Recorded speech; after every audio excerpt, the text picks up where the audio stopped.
Good day, listeners. Welcome to this edition of the Pure Sex Radio program. We're glad to have you with us. My name is Jonathan. I'm here with my good buddy, Steven Cervantes. So how's it going today? I am blessed and glad to be here. Yeah, so listeners, we're always grateful to have you here with us. We would love it if you would be willing to rate and review the program. You can just do that through your Apple Podcasts and just we're 5 stars. Yeah, we appreciate 5 stars. That's my job. 5 stars. I was joking in an earlier program, like if you want to rate us 1 star, just call me first, okay? Just let's talk. Let's tell us what we're doing wrong. But that's a really easy and a free way for you to help us to promote the program and let more people know about it. We're so grateful. We've got some great reviews from so many of you, and we are grateful for that. We're glad to hear that this program is benefiting you and helping you to just further your growth as a man or woman of integrity. And so today, Stephen, I'm really excited about the program because we're really going to roll up our sleeves, right? I mean, we're going to try to help people understand, like, what does it look like to respond and engage in healthy things versus kind of our normal, previous, unhealthy coping and escaping and all that kind of stuff. That's good. That's good. So I made this list. I'm thinking in my mind, why does it take a year in recovery? You know, why do people say, a year or 2 years, or why do people say, you know, play the long game here? Because wives go, I want to fix this, and this ought to be done in a couple of weeks. We just get this thing all cleaned up, right? Let's just figure it out, figure out what he's doing, make him stop doing that, then we got him all cleaned up, right? Well, that's not really how this goes. And I'm thinking, what are we doing that's hindering us? That's the first part of our talk. And then what could we do that would help us? Right. Okay. So what we're doing is escaping, right, into fantasy, to a make-believe life where you can control it, and sex is easy there, and it's fantasy. You manipulate the players, you get what you want, they say what you want. It's easy. Having a relationship with a real person is more difficult and requires work. But from boyhood, right? Everybody makes up fantasies, right? We watch movies that are fantasies. Everybody likes to. And you know, it's interesting because I do think we need to create. Maybe this isn't the program to do it, but it's just a little sidebar comment. I do feel like we need to be okay with creating this delineation between the escape we're talking about that is unhealthy and destructive, right? And sometimes just the innocent, like, you know what, I want to go, let's go watch a movie together, and there's a type of escape that is almost like fanciful. It's fun. It's not destructive. But I think what we're talking about here is like, man, when escape becomes all about me, and it's all about the fantasy, and it's all about, like you said, control. Is that kind of what you're talking about when you talk about escape? Yeah, and so I'm saying escape is a part of the problem. Control, I'm going to put that on the list because that's excellent. I have to control my inside world, and I must control you from knowing what's going on, right? Whatever I have to do, lie and pretend, and I have to control the situation so I can keep my escape possible, right? Because when you have a history of escaping, it didn't just start yesterday or the day before, the month before. It's a You've pattern. been doing it a long time. So these are the negatives that you have to sort of work through. And one guy used this word, he called it a stage face. Ooh. I put on my stage face, and I look like I'm present and interested. I'm just waiting to escape. But I look so interested. Other people might call it a mask, right? A mask, or some people call it a wall. Right? Behind the wall, hiding, there's the outside me, and then there's this very different inside me. And I have to look together, right? I have to make sure I've controlled the situation so everything looks good. I know I didn't do anything wrong. No, it wasn't me. No, I'm good. Yeah, we kind of talk about this in the workshop when we talk about image building, right? Yes. I project this image. I make sure I look a certain way to you. Yes. So that you find me acceptable and amazing. And I have to hold everything inside because I'm not being honest and doing real work. I'm just sitting on the inside and then escaping when I can and trying to look good and put on my stage face and hold it together. But I'm really stunted inside. I'm hiding.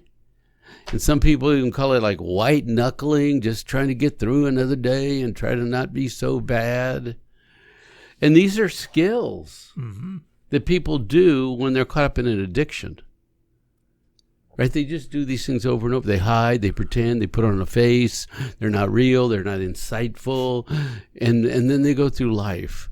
And they work really hard at these skills instead of the other skills that would make them more successful. And I think this has to do with a little bit of what we talked in a previous program, just about the fear that drives us, right? So we have this core fear, whatever it may be, that is causing us to think that this is a good idea, to escape, to hide, to close ourselves off. That's right. If we don't address the fear, then we have to build something on top of it to hide it and not deal with it, right? And to pretend we're all together. So I think there's multiple factors here, because I think one is the fear is often driving a lot of the hiding and the escaping.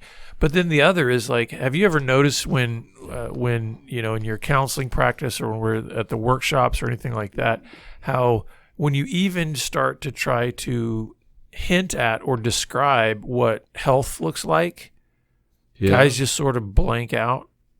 Like there's a huge ignorance, right, around I've never even attempted to be healthy. Some of these healthy coping mechanisms or healthy ways to act. And so some of it is because a lot of this escape pattern, a lot of this hiding began so early in life. Right. There's been way less engagement with anything healthy along the way. So sometimes a guy's 30, 40, 50, 60 years old and has very little, if any, experience at all with any of the healthy stuff, right? So I think it's important to acknowledge that wherever you are on the journey, one of the reasons that it may take a year or two or longer is because you simply don't have any experience with these healthy ways of responding. And let's be like okay with that. You know what I mean? I don't think we need to place a starting point. A starting point. What I mean is like, and I'm talking a little bit to the wives out there, or just to the loved ones of those who are starting to try to engage, coming out into the light and dealing with their escape and their hiding, is if you place the expectations onto that person that they should be, like in week one, highly mature and skilled in these new ways, it's not going to happen, And when you were talking, I was thinking, these guys have been doing these hiding, wearing a mask, pretending good, faking for 10 years or 20 years. These are habits that they have practiced for 20 years. And now they say, okay, I got to clean up my act and stop, misusing my sexuality. And then we say, okay, work on that for a year. Well, okay, because you've been doing something else for 20 years. Right. It may take you a year to put better pieces in place. Absolutely. Does that make sense? Yeah. Because part of this is addressing, why can't a guy get better in a month? Why don't you just stop and be done? Well, if you got a 20-year bad habit, it also depends on how you define getting better. If you mean stop the acting out behavior, you can do that in a month. But if you mean actually becoming a healthy individual who knows how to relate well, and you know what I mean? It's kind of like when the ministry first started, and we would go and do these talks, and then guys would get off porn, and then their angry wives would call us 6 months later and be like, "What have you done to my husband? He's a jerk. He's more of a jerk now." And we finally figured out, what had happened is behavioral acting out had stopped. But all of this stuff we're talking about the underlying emotional deficiencies and everything, man, there was a lot of work left to do. That's there, right. That's right. And that may be what takes the longer amount of time, is to become a healthy individual. That's good. You could stop in a day. Yeah.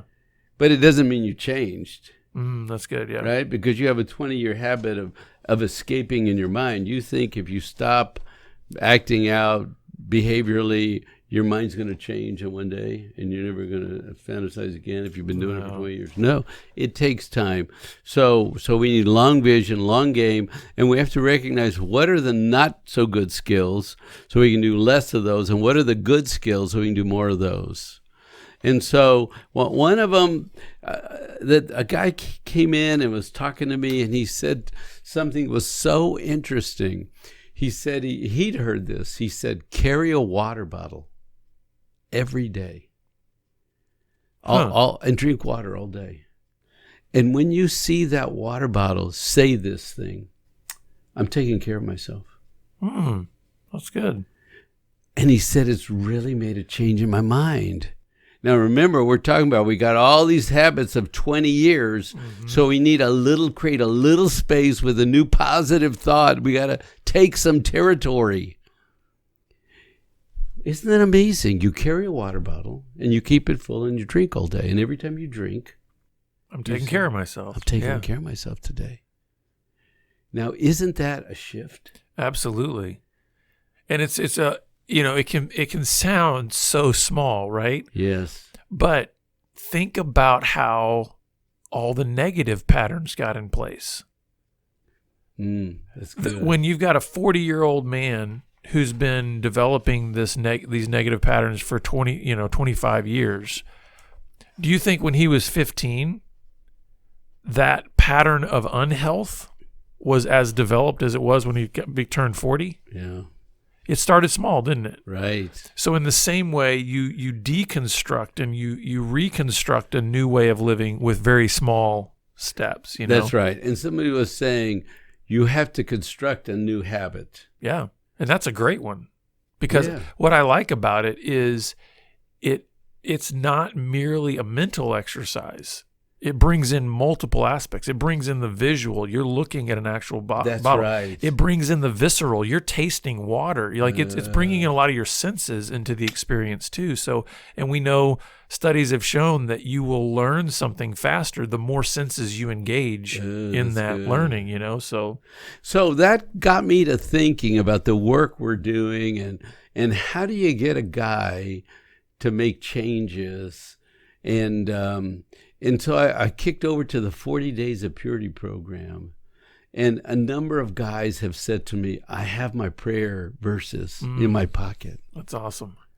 Right? And I think, oh, that's it. I have something tangible. And every time I feel it in my pocket, I remember, oh, those are my cards. Those are the verses. Right?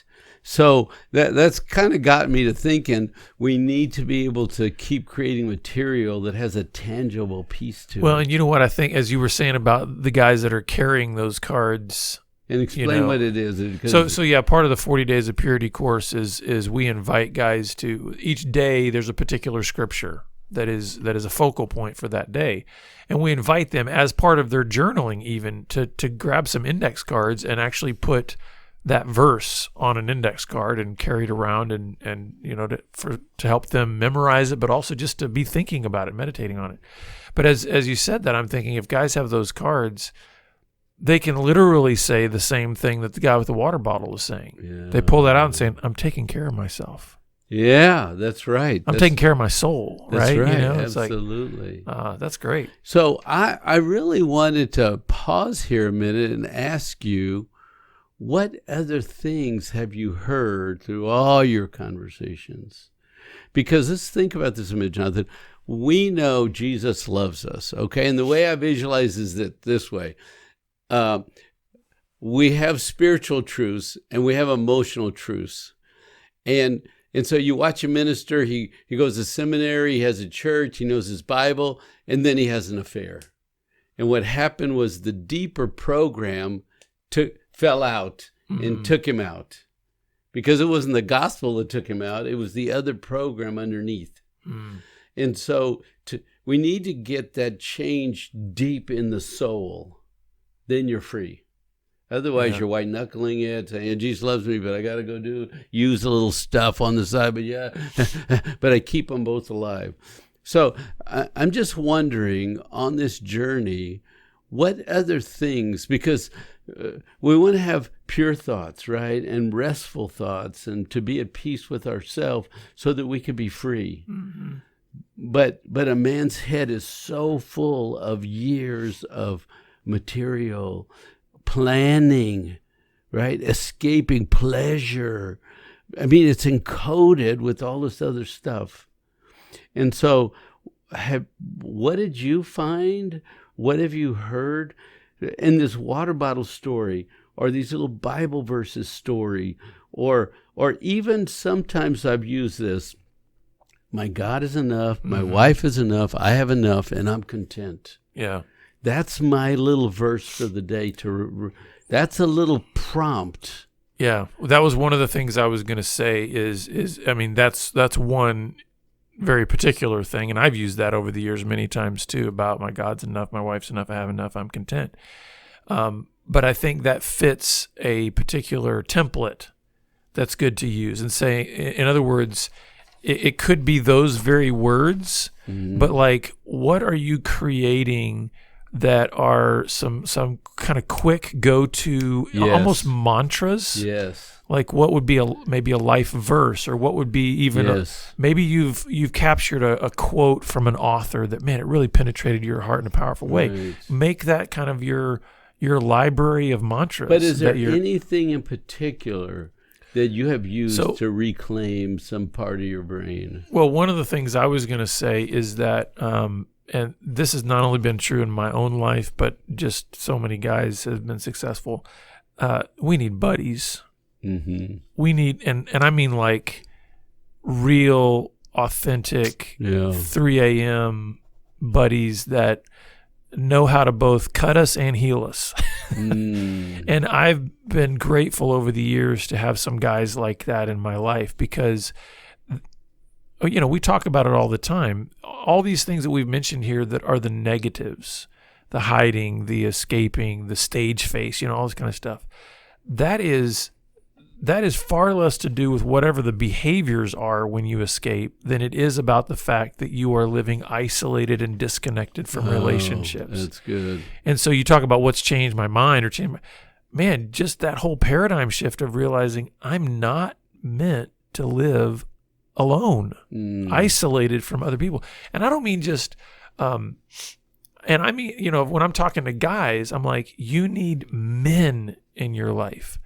I think God has been gracious to, for those of us who have wives, that he's given us a wife, and she's certainly a friend. But can I say this? There are limitations to that friendship. Right. We're one. It's a unique relationship. There's no other relationship like it in the world, and it's meant to be that way by God's design. But that doesn't mean that she is always going to be able to connect with me in a way that another man can connect with me on certain things. Right.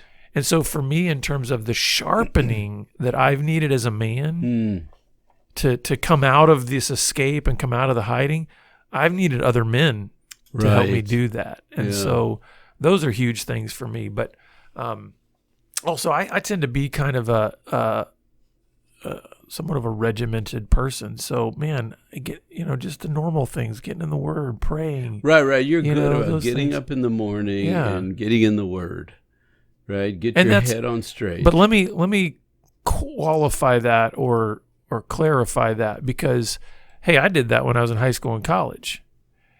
But it was like you were talking about. There was those layers. There was there was kind of the religious program, but man, underneath it, there was this broken emotional system, and I was doing the escape and hiding and all that. Yeah. So I had a structure of like faith, but I didn't necessarily have the depth, the intimacy of faith. And so I would say that now, even though I still have a lot of that structure in my life, in the sense of, I like to get up in the morning and spend time with God and the Word, it's way different than it was, 30 years ago.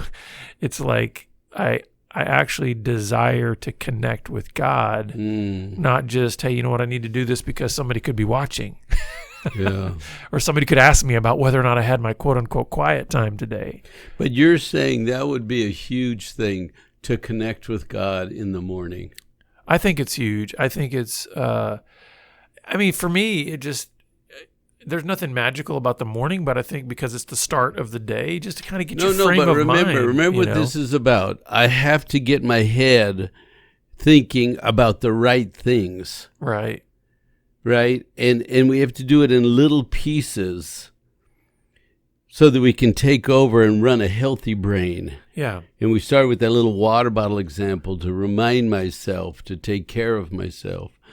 And when you get up in the morning, you plug into the source and you really have a few minutes with God, you claim that part of your day in your brain.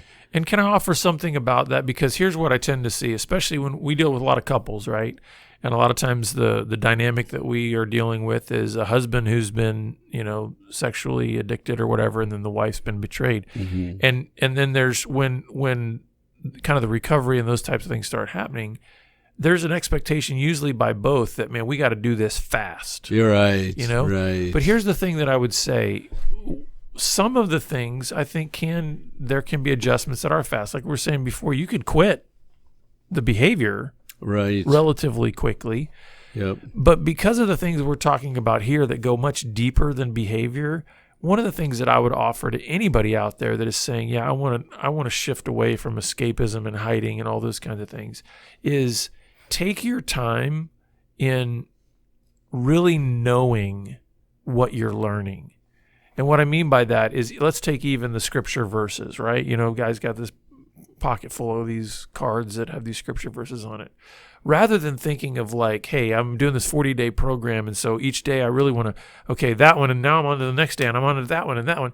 Rather than trying to just like consume information, what does it look like for that to transform your thinking, to transform your life? So I almost feel like we need to slow the process down, and be in more of almost like a meditative state over these things. Yes. Because we're inundated with information from everywhere, but that doesn't mean we're necessarily growing fuller lives or even more intelligent just because we have more information.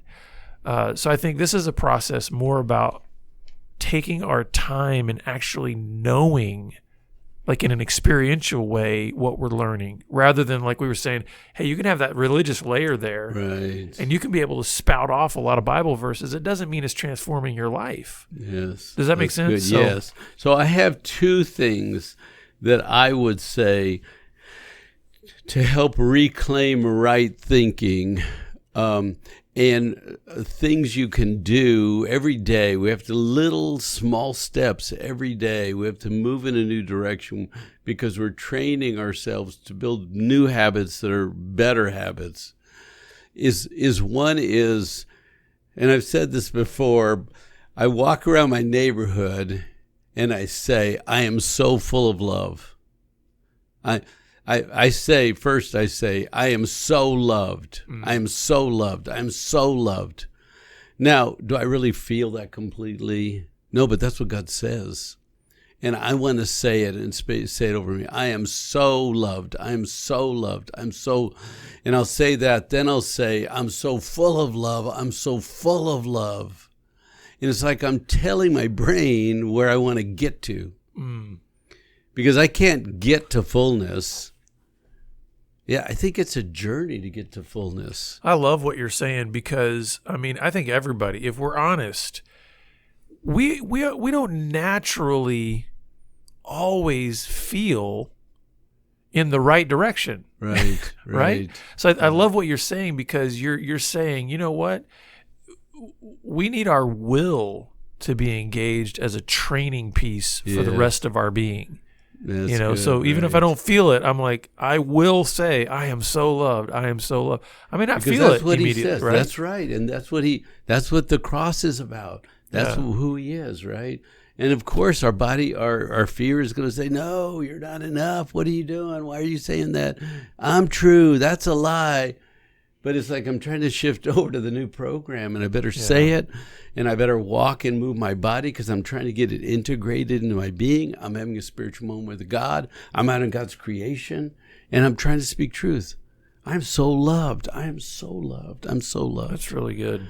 And then I'm so full of love. I'm so full of love because that's my fuel source. I want to run on love, not fear. So I have one other thought. somebody introduced me to this. It's an app called Pause by John Eldridge. And it's Pause Ransomed Heart app, I think. Anyway, it says take 60 seconds and repeat this. And I'm probably going to get it wrong, but, we're not perfect. So I give all of me and I give everyone I care about to you, Father. And you just say that. I give all of myself to you, Lord. And everyone I care about and everything I care about, I give to you. I just sit here and I just give everything I care about to you, meaning every worry. And I give everything to you, Father.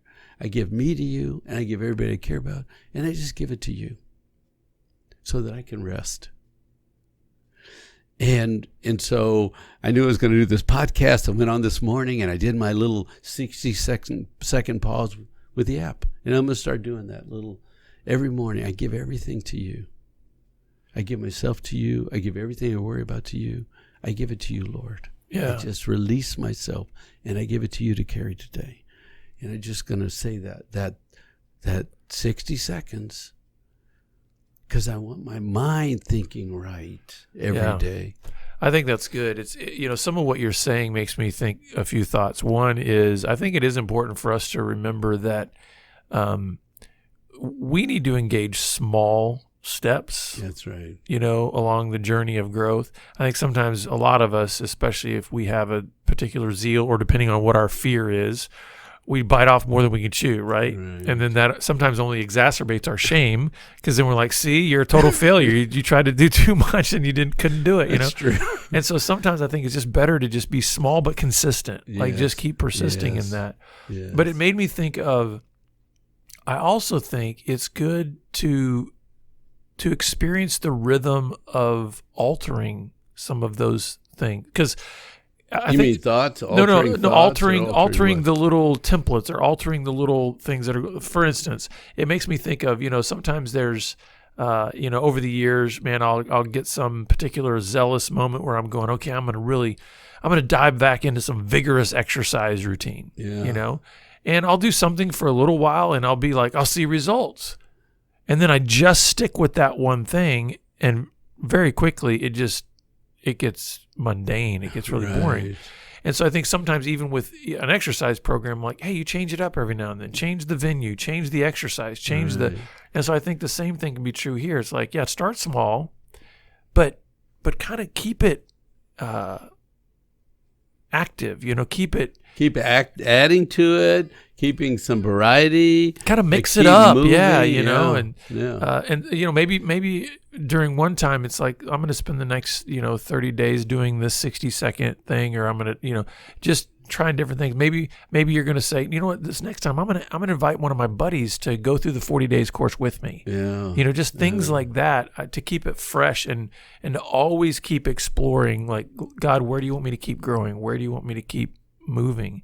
Because it's when we get stagnant that we tend to drift back towards the old escaping and hiding and isolating, right? That's right. That's right. Well, folks, we hope this has given you just maybe some new ideas or some ways to think about how are you continuing to pursue healthy engagement with your own mind, with others, with God. We hope this has been helpful, and we want to come alongside you wherever you are on the journey, so please reach out to us. And we look forward to seeing you back here again next time on the Pure Sex Radio program. Take care. God bless.